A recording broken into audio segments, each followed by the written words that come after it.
Moradias populares terão recursos para reformas.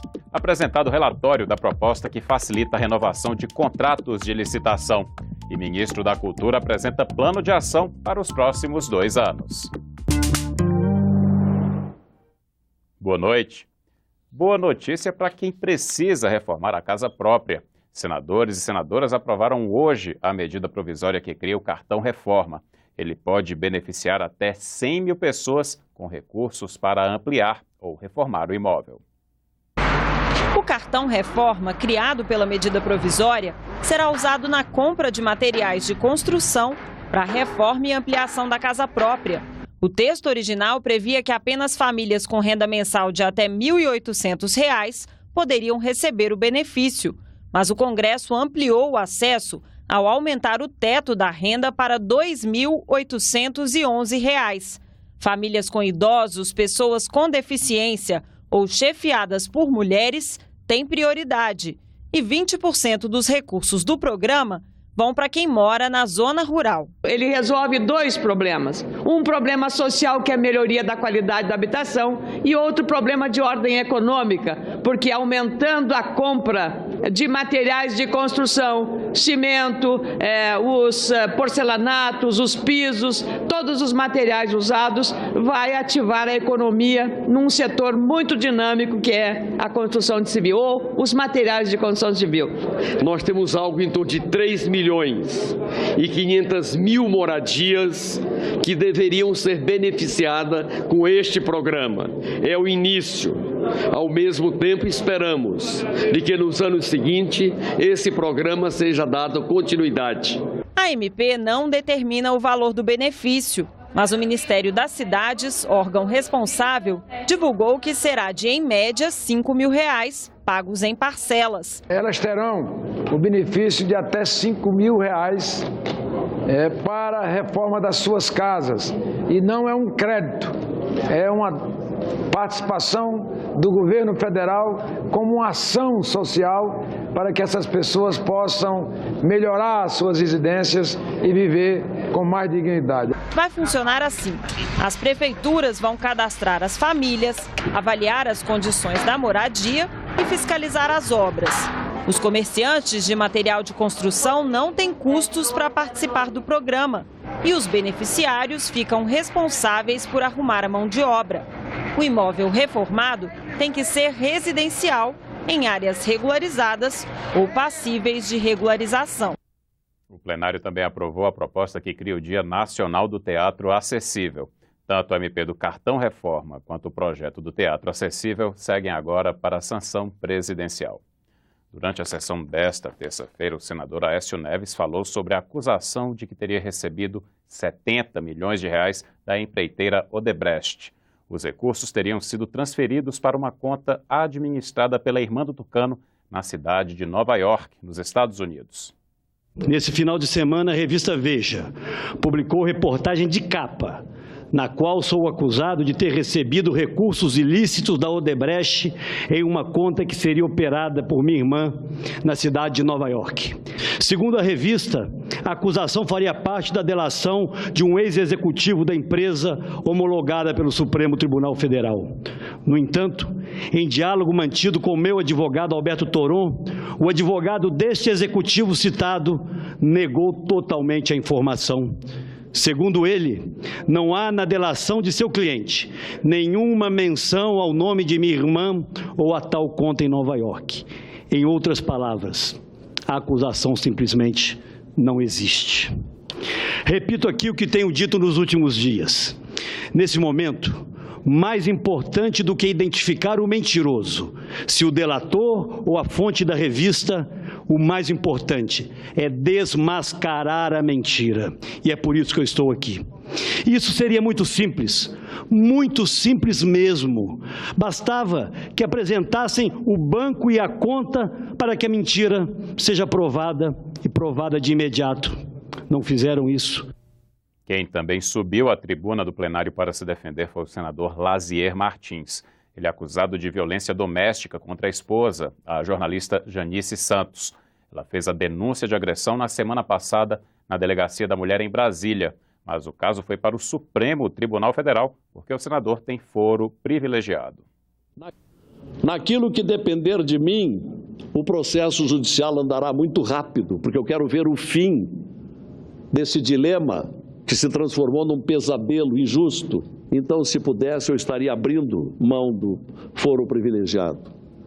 Mas eu quero fazer com que esse processo tenha o andamento o mais rápido possível, para demonstrar aos meus colegas, aos meus eleitores, à população que me ouve por esse Brasil afora e que tantas mensagens tem me feito nos últimos dias, que eu sou uma pessoa de paz. Eu sou um jornalista que na semana que vem vai completar, senhor presidente, embora não pareça, vai completar 75 anos de idade. E que não tem nada de desabonatório na sua vida, nada. Não estou querendo dizer que seja o seu caso, mas diante do que a imprensa divulgou, diante de uma denúncia que foi à delegacia, queremos que seja apurado como o próprio senador quer. Queremos que seja apurado o fato e, se comprovado, fique que a lei seja aplicada. Esse é o nosso objetivo enquanto bancada feminina.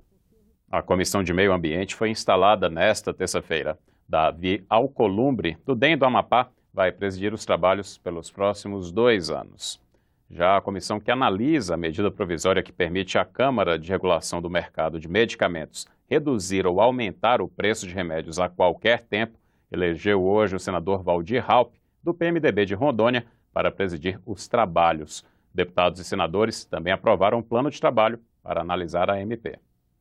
Flexibilizar os prazos dos contratos de concessão do setor aéreo, ferroviário e rodoviário, desde que façam parte do programa de parceria de investimentos do governo federal. É o que determina a medida provisória 752. Nesta terça-feira, o deputado Sérgio Souza apresentou o relatório favorável à aprovação da MP. Investimento em infraestrutura. 2 pontos são centrais no relatório. Primeiro, permitir que uma concessão seja prorrogada antes de chegar ao fim e possibilitar a relicitação, ou seja, encerrar um contrato que não esteja funcionando de forma satisfatória e abrir um novo processo licitatório. Imaginemos aí uma concessão da terceira fase das rodovias, onde a concessionária está com problema com a Lava Jato, não consegue tomar empréstimos nos bancos, principalmente no BNDES, não consegue fazer os investimentos, e quem perde é o Estado e o povo como um todo, porque não gera emprego, não gera otimização dos modais de transporte. Nós vimos o que está acontecendo em algumas regiões do Brasil, na 163, por exemplo, no Centro-Oeste, né? E também permite a prorrogação antecipada. O texto também abre uma janela de negociação para as empresas concessionárias de rodovias que não conseguiram duplicar os trechos previstos nos contratos. Nós vamos discutir se esse investimento na rodovia ele é necessário ou não neste momento. Por exemplo, tem trechos que não tem a necessidade de duplicar, não tem a urgência de duplicar, e tem trechos que tem a urgência, mas a discricionalidade é do concessionário. O governo chama para ele a responsabilidade e ele diz qual trecho terá que ser duplicado primeiro. E não duplicando tudo aquilo no mesmo prazo, reduz a tarifa até conseguir duplicar. Em 2015, o investimento em infraestrutura de transportes foi de aproximadamente 0,8% do PIB.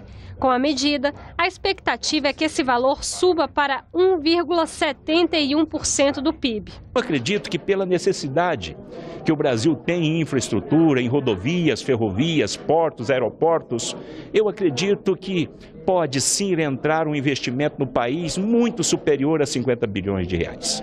O ministro Roberto Freire esteve na Comissão de Educação para explicar aos senadores o que tem feito e o que pretende fazer na pasta da Cultura. Roberto Freire lembrou diversas vezes que o Ministério da Cultura está limitado pelo contingenciamento dos recursos, mas disse que pretende cortar as despesas nas atividades meio para continuar investindo na atividade fim, que é o incentivo à cultura. Eu não diria mudança substantiva de programas e objetivos, mas mudança de foco, de ênfase. O ministro ressaltou a importância da Lei Rouanet para a cultura, mas avalia que não havia transparência na avaliação, análise nem prestação de contas dos projetos. Ele informou que há mais de 15 mil projetos cujas contas foram prestadas, mas não analisadas pelo Ministério. Para Freire, as contas poderiam ser prestadas em tempo real, como é feito com as campanhas políticas. Estamos tentando com isso dizer, acompanhem a aplicação dos recursos públicos fruto da renúncia fiscal da Lei Rouanet. E isso é possível neste momento. Ele destacou que a política de incentivo à leitura é um dos focos da gestão. Relatou que criou uma Secretaria de Economia da Cultura para incentivar plataformas de negócios na área. Vários senadores se mostraram preocupados com os pontos de cultura. O ministro explicou que o maior problema é a falta de prestação de contas, mas que mesmo com o contingenciamento, o programa vai continuar. Nós não estamos extinguindo ponto de cultura, não estamos extinguindo nenhum programa que o Ministério tinha. Talvez ênfase maior em alguns. Você terá outras notícias a qualquer momento na nossa programação e também na página da TV Senado na internet. Obrigado pela companhia, boa noite e até amanhã.